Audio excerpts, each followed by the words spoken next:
Hello friends, welcome to easy cook சமையல். இன்றைக்கி mango வச்சு ஸ்வீட் ரெசிபி தான் பண்ணியிருக்கோம். Mango mousse. இது ரொம்ப பார்க்குறதுக்கு மட்டும் இல்லைங்க அழகு, சாப்பிட்றதுக்கும் அவ்வளோ எம்மியாக இருக்கும். இந்த அடிக்கின வேலே தெரியாது, வயர் அவ்வளோ ஃபில்லிங்காக வச்சிரும். வாங்க இது எப்படி பண்ணுறதுன்னு பார்க்கலாம். இப்போ 2 கப் அளவுக்கு தண்ணி கொதிக்க வச்சுருக்கேன். இல்லை 1 கப் அளவுக்கு ஜவ்வரிசி வேக வச்சு எடுத்துக்கலாம். இது ஒரு 1/2 hour டைம் எடுக்கும் வேகிறதுக்கு. நீங்கள் 1 hour முன்னாடி இது ஊற வச்சு வேக வச்சு எடுக்கிறதா ஈஸியாக வெந்து கிடச்சிடும். இப்போது நல்லா வெந்திருக்கு. இது வடிகட்டி எடுத்துக்கலாம். வடிகட்ட ஜவ்வரிசி ஒரு வாட்டி நல்லா தண்ணியில் போட்டு ஒரு வாட்டி கூட வாஷ் பண்ணி எடுத்துக்கலாம். இப்போது இன்னொரு பவுலில் போட்டு கொஞ்சம் தண்ணி விட்டு வச்சானா இது செப்பரேட்டாக இருக்கும், இல்லைன்னா ரொம்ப இறுகிட்டு இருக்கும். கொஞ்சம் தண்ணி விட்டு வச்சுருந்தா ஒவ்வொரு பபுள்ஸும் தனித்தனியாக இருக்கிற மாதிரி இருக்கும்.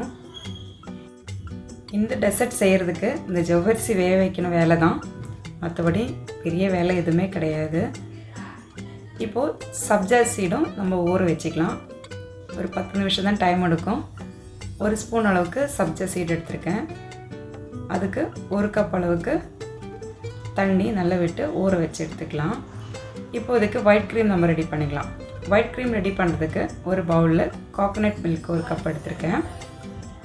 1/2 கப் அளவுக்கு கண்டென்ஸ் மில்க் எடுத்திருக்கேன். இது நல்லா மிக்ஸ் பண்ணி எடுத்துக்கலாம். மிக்ஸ் பண்ணி எடுத்தாலும் அது தண்ணி ஃபார்மில் தான் இருக்கும். நமக்கு கொஞ்சம் கனமாக வேணும், க்ரீமியாட்டம் வேணும். அதுக்காக இன்னொரு பவுலில் மாற்றி நீங்கள் விஸ்க் வச்சு நல்லா அடித்தாலும் சீக்கிரமாக திக்காக கிடச்சிரும்.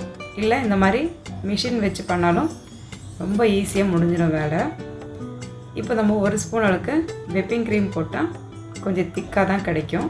அதுவும் போட்டு நல்லா மிக்ஸ் பண்ணி எடுத்துக்கலாம். நல்லா திக் ஃபார்மில் கிடச்சிருக்கு.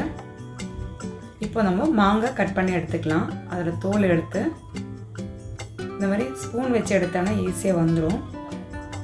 இல்லை சீவி எடுத்தாலும் ஓகே தான். இது கொஞ்சம் ஈஸியாக இருக்கிற மாதிரி எனக்கு தோணுது. ஸ்பூன் வச்சு எடுத்து நம்ம க்யூப் சைஸில் கட் பண்ணி எடுத்துக்கலாம். மாங்காய் 2 மாம்பழம் கட் பண்ணி எடுத்தாச்சு. இப்போ இது மிக்ஸி ஜாருக்கு நம்ம மாற்றிக்கலாம். இது கூட நம்ம ஃப்ரெஷ் க்ரீமு இல்லைன்னா ஃப்ரெஷ் கோகோனட் மில்க்கு எடுத்துக்கலாம். 1 கப் அளவுக்கு கோகோனட் மில்க்கு இப்போ சேர்த்துக்கலாம். 1/2 கப் அளவுக்கு கண்டென்ஸ் மில்க்கு நம்ம சேர்த்துக்கலாம். உங்களுக்கு சுகர் விருப்பமாக இருந்தனா இன்னும் கொஞ்சம் கூடுதலாக சேர்த்துக்கலாம். நீங்கள் நல்லா பேஸ்ட்டாக அரைச்சி எடுத்துக்கலாம்.